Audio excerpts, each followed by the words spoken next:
There's a reason the game is called Thief and not Assassin or Killer or anything else that would insinuate that the combat would be halfway worth a damn. And from the onset of the game, the first cutscene, you're presented with a clear directive of what to do with enemies during your heists. Don't kill them.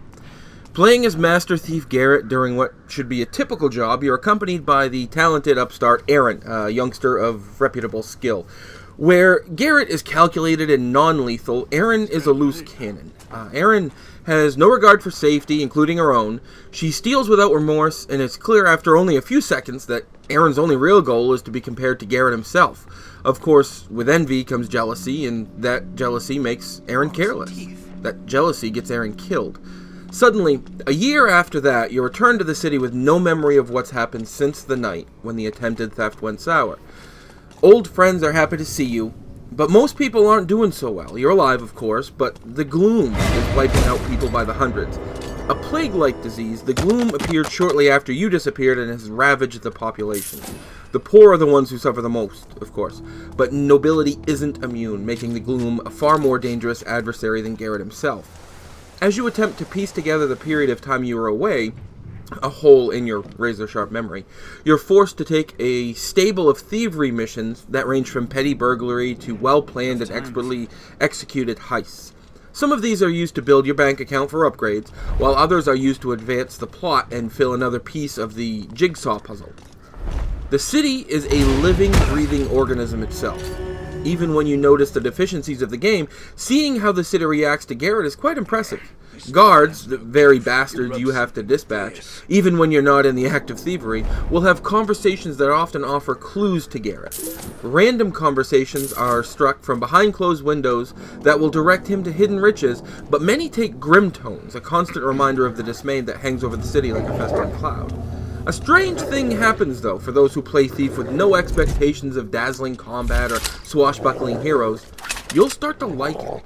The city itself acts as a hub of sorts, with missions all branching off from within. If you're not actively engaging in a mission, you're free to traverse as you see fit.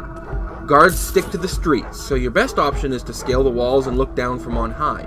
Running from rooftop to rooftop is easier in some places, more than in others, with paths sometimes laid out perfectly for efficient travel.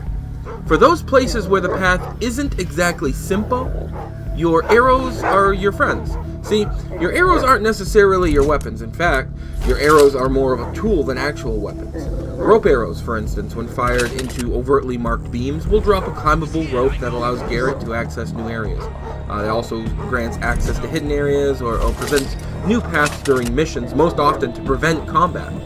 Choke arrows will disable birds or dogs that will always alert any nearby guards to your presence. Water arrows snuff out flames. There's a pretty impressive array of options when selecting your arrows, including some specifically designed for combat. It's those that you'll find yourself saving, using them from the shadows to dispatch one last guard who happens to be patrolling an area you're trying to move through. Character progression of the game is focused on Garrett's skills and the tools he uses. Focus upgrades help hone Garrett's thieving skills, like making him more dexterous or enhancing his ability to detect noises. Most are very well balanced and grant significant benefit, but don't offer anything unrealistic. Others, namely intuition and stealth, offer a semi-supernatural feel to them while still residing in the realm of believable. Garrett's tools are plentiful, as expected. How would you suggest stealing a priceless painting after all? The razor is perfect for it. Garrett isn't some uncivilized barbarian after all. Besides, people pay more for undamaged wares. Wire cutters help disarm traps, and the wrench acts similar to the rope arrows, only for the ground. Loosening bolts will uncover secret areas or open additional pathways throughout the city. Finally, Garrett's collection of trinkets actually do offer benefits that aren't easily explained.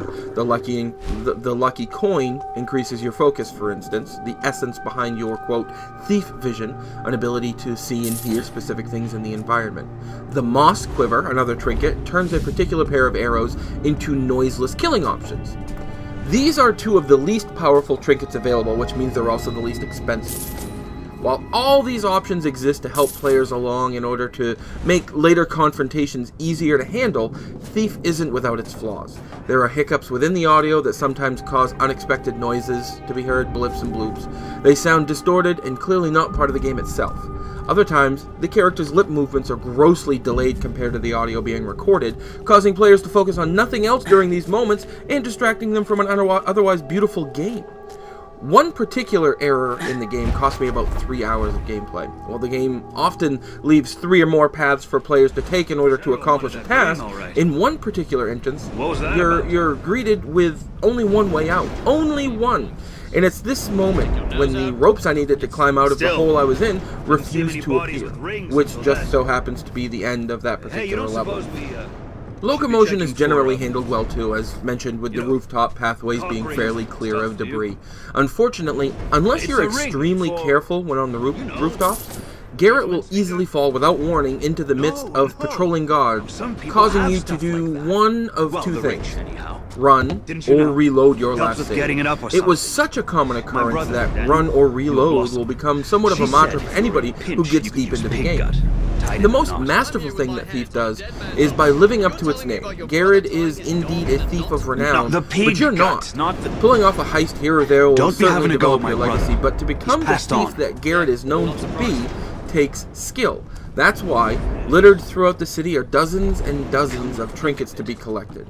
As you move through rooms, complete missions, or simply explore the city, you'll be stealing picture frames and necklaces, brooches, even silverware if it holds value, of course. And instead of actually having to fence them, they're immediately turned into gold for your purse. That's not even the best part.